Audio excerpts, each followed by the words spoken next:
طرف سے جانے والے ہمارے کشمیری لوگ جو کہ ہندوستان کے ظلم و جبر سے وہاں سے بچ کر نکلے اور مہاجر بن کر آزاد کشمیر کے اندر بیٹھے. تو آزاد کشمیر اور مقبوضہ کشمیر دونوں ہی کشمیر ہیں اور یہ کشمیریوں کا علاقہ ہے. تو ادھر کے کشمیری اپنے ہی کشمیر کی آزادی کے لیے اس لائن آف کنٹرول کو جو باقاعدہ بارڈر نہیں ہے، لائن آف کنٹرول ہے، اور پوری دنیا کی بڑی بڑی قومیں اور بڑی بڑی برادریاں جو اس بات پر ضامن بنی کہ مسئلہ کشمیر کا حل کشمیریوں کی امنگوں کے مطابق کیا جائے. اور کشمیریوں کی امنگ کیا ہے کہ ان کو یہ حق دیا جائے کہ وہ خود یہ فیصلہ کریں کہ وہ پاکستان کے ساتھ الحاق چاہتے ہیں یا ہندوستان کے ساتھ ملنا چاہتے ہیں. لیکن آپ دیکھ لیجئے پوری دنیا کو امن کے سبق پڑھانے والے آج تک ان 75 سالوں میں کشمیری مظلوموں کو یہ حق خود ارادیت نہیں دے سکے، اور الٹا اس پر جبر اور استبداد ہے. ان کے کوئی گھر ایسا کشمیر کا نہیں ہے جس میں کوئی شہید نہ ہو، جس میں کوئی معذور نہ ہو، کوئی زخمی نہ ہو. آج ان کی آزادی کو ہندوستان نے 10 لاکھ فوج بھیج کر سلب کیا ہوا ہے، اور یہ دنیا کی بہت بڑی جیل بنی ہوئی ہے. ہر کشمیری پر 8-10 فوجی کھڑے ہیں. ان کی آزادیوں کو، ان کی حق خود ارادیت کو ہندوستان نے دبایا ہوا ہے.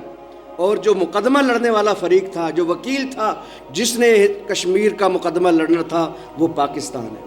لیکن افسوس اس بات کا ہے کہ کشمیر کے مقدمے کو لڑنے کے لیے، جس طرح فلسطین کے مقدمے کو لڑنے کے لیے امت مسلمہ کی مضبوطی ضروری تھی، اسی طریقے سے مسئلہ کشمیر کے حل کے لیے اور کشمیریوں کو حق خود ارادیت دلوانے کے لیے مضبوط پاکستان بیک پر ہونا بڑا ضروری تھا. لیکن ہماری سیاسی غلطیوں نے، ہمارے ملک کے زعماء کی غلطیوں نے اس پاکستان کو آج اس حالات پہ لا کر کھڑا کیا ہے کہ قرضوں کے اندر لتھڑا ہوا پاکستان آج کشمیر کا مقدمہ آزادی کے ساتھ لڑنے سے قاصر ہے.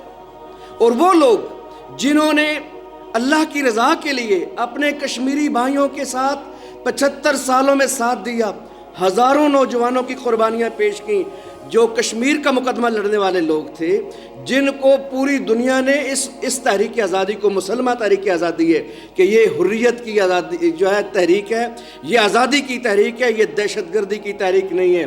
لیکن آج ہم دیکھ لیں کہ ہماری ان مجبوریوں کی وجہ سے، ہمارے ان مسائل کی وجہ سے آج ہم ان فیصلوں پر آ کر کھڑے ہوئے ہیں کہ ہم انہی محسنوں کو جیلوں کے اندر ڈال بیٹھے ہیں.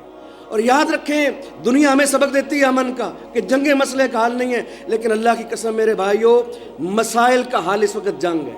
آپ فلسطین میں دیکھ لیں، کیا دنیا کے اندر جو اس وقت سپر پاور بنے ہوئے ہیں، جو دنیا کے اندر اپنی مضبوط معیشتوں کے ساتھ کھڑے ہیں، اگر ہم امریکہ کی بات کریں، برطانیہ کی بات کریں، آپ دیکھ لیں کوئی ایک مہینہ، کوئی ایک دن ایسا گزرا ہے جب امریکہ حالت جنگ میں نہ ہو.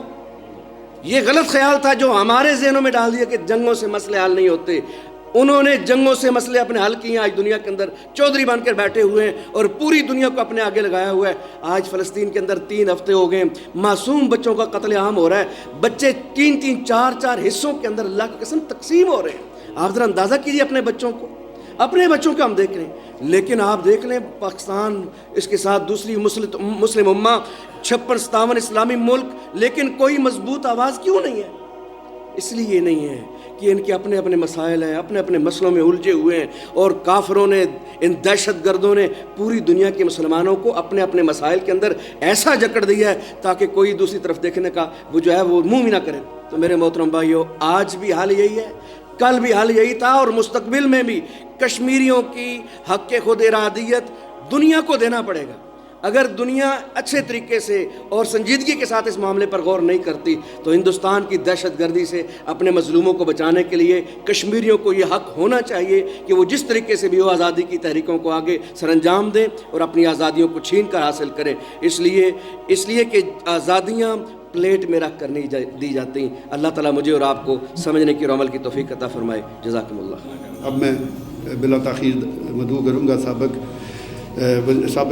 وفاقی وزیر میجر طاہر صاحب سے گزارش کروں گا وہ تشریف لائیں اور اپنے خیالات کا اظہار کریں. 27 اکتوبر 1947 میں ہندوستان کی گورنمنٹ نے کشمیر کے مہاراجا کے ساتھ مل کے حملہ کیا، اور اس دن سے آج دن تک ظالمانہ قبضہ کیا ہوا ہے کشمیر میں. نام دنیا میں کسی کی بات سن رہے ہیں؟ اور نہ ہی دنیا جو چیمپئن بنتے ہیں ہیومن رائٹس کی وہ ان کو بھرپور طریقے سے کہتے ہیں، کیونکہ ان کے کاروباری رشتے ہیں، ایک مارکیٹ ہے 150 ارب کی، سو یہ یورپ والے اور سارے امریکہ والے اور جو لوگ جو ان کے ساتھ کاروبار وہ اپنا کاروبار ضائع نہیں کر سکتے، اس لیے وہ ہندوستان کو زور سے نہیں کہتے کہ بھائی تم یہ کرو، ان کو آزادی دو، حق ارادیت دے اس کو۔ اور یہ بات UN میں اپروو ہو چکی ہے، UN میں جو قراردادیں پیش کی ہیں 22 قراردادیں اب تک کشمیر میں پیش ہو چکی ہیں، ان میں سے صرف 2 قراردادیں ہیں جس پہ روس اور پولینڈ نے مخالفت نہیں کی لیکن انہوں نے ووٹ نہیں ڈالا، باقی ساری دنیا نے کشمیر کے حق میں ووٹ ڈالا ہے اور یہ کہا ہے کہ ان کو اپنا حق دیں تاکہ اپنے حساب سے زندگی، چاہے پاکستان کے ساتھ جائیں چاہے ہندوستان کے ساتھ جائیں، لیکن ہندوستان اس طرف بات سننے کے لیے تیار ہی نہیں ہے۔ اور یہ UNO والے بھی جہاں تک ابھی بات کی انہوں نے کہ سوڈان کی ضرورت پڑی کہ نیچے عیسائیوں پہ بڑا ظلم ہو رہا ہے تو فٹافٹ کیونکہ وہاں تیل تھا انہوں نے اس ملک کے 2 حصے کر دیے، بالکل ٹھیک رہ رہے تھے، کوئی پرابلم نہیں تھی سوڈان میں، لیکن جب ان کو اسی طرح ایسٹ تیمور دیکھ لیں آپ، ان کی ضرورت تھی ودن 2 منتھس انہوں نے فیصلے کر کے پر ہمارا کہ جس کو آزادی چاہیے، لیکن جب مسلمانوں کی بات آتی ہے، کشمیر کی بات آتی ہے، فلسطین کی بات آتی ہے تو وہاں ان کی آنکھیں چدھیا جاتی ہیں، ان کو نظر نہیں آتا کہ کیا ہو رہا ہے دنیا میں، کیونکہ ان کے اپنے جو سسٹم ہیں ان کو انہوں نے چلانا ہے۔ امت مسلمہ کے لیے خصوصی دعائیں کریں، جو حالات اس وقت امت مسلمہ کے یا پاکستان کے ہیں اس کے لیے میرا رب ہی ہماری مدد کرے گا تو معاملات سے دوں گا۔ آخر میں دعا گو ہوں کہ اللہ پاک آپ کو حفظ و امان رکھے، وما علینا اللہ۔ کشمیر کی آزادی تک جنگ رہے گی، جنگ رہے گی، کشمیر کی آزادی تک جنگ رہے گی، جنگ رہے گی۔ کشمیری مسلمانوں کو ہم دے کے دعائیں، کشمیری مسلمانوں کو ہم دے کے دعائیں، امید آزادی کی ایک شمع جلائیں۔ کشمیری مسلمانوں کو ہم دے کے دعائیں، امید آزادی کی ایک شمع جلائیں۔ یا رب ہو کرم ایسا کہ ہم سارے مسلمان، یا رب ہو کرم ایسا کہ ہم سارے مسلمان آزادی کشمیر کا دن جلد منائیں۔ بہت شکریہ۔